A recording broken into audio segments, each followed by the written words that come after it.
U.S. Patent Review Board becomes conservative target. New York, Reuters. In August, a dozen inventors gathered around a fire pit outside the headquarters of the U.S. Patent and Trademark Office in Alexandria, Virginia, and said alight patents, they said, had been rendered worthless by an overreaching federal government. "It's time for us to make patents great again," Michael Caputo, an advisor to Donald Trump's presidential campaign, told those gathered.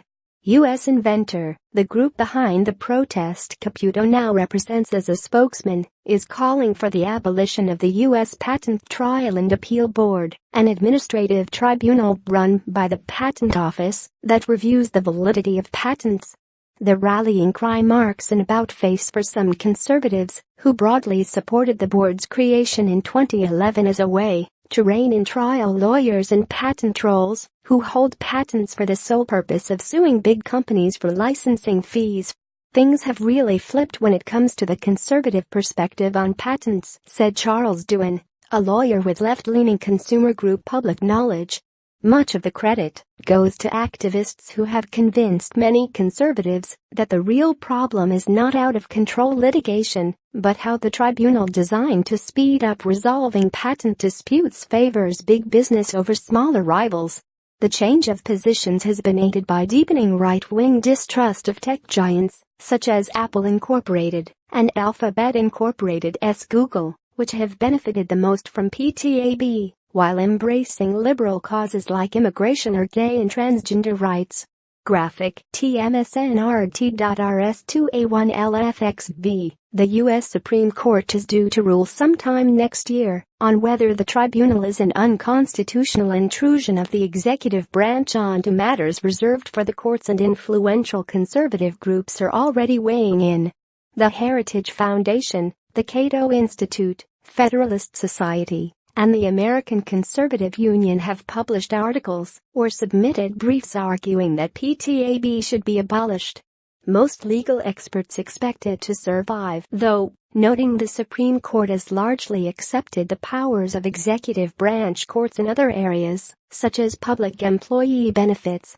The mounting criticism of PTAB could still convince the court's conservative justices to vote for abolition, said Q. Todd Dickinson, a lawyer with the firm Polsinelli, and a former director of the Patent Office. The advocacy effort by conservative groups could also convince the Trump administration to curb the Patent Board's power, Dickinson said. More than 70% of the Republicans in Congress backed the legislation that created PTAB. At the time, the U.S. Chamber of Commerce said the law would help reduce unnecessary litigation against American businesses. In February, the same business lobbying group criticized PTAB for creating cost and uncertainty for patent owners. U.S. Representative Thomas Massie, a Kentucky Republican who holds patents relating to computer interfaces, was not in Congress at the time the board was created, but said conservatives' initial intent to curb excessive litigation has gradually given way to fears that PTAB is helping the wrong businesses. The board's creation was pushed by big tech companies, banks and retailers, who complained they were being inundated with troll lawsuits. Successfully defending a patent case in federal court often takes years and costs millions of dollars, escalating pressure to settle. PTAB offered a cheaper and faster alternative. The average cost of litigating a PTAB petition to a final regular decision is about $250,000, according to patent risk management company RPX Corporation.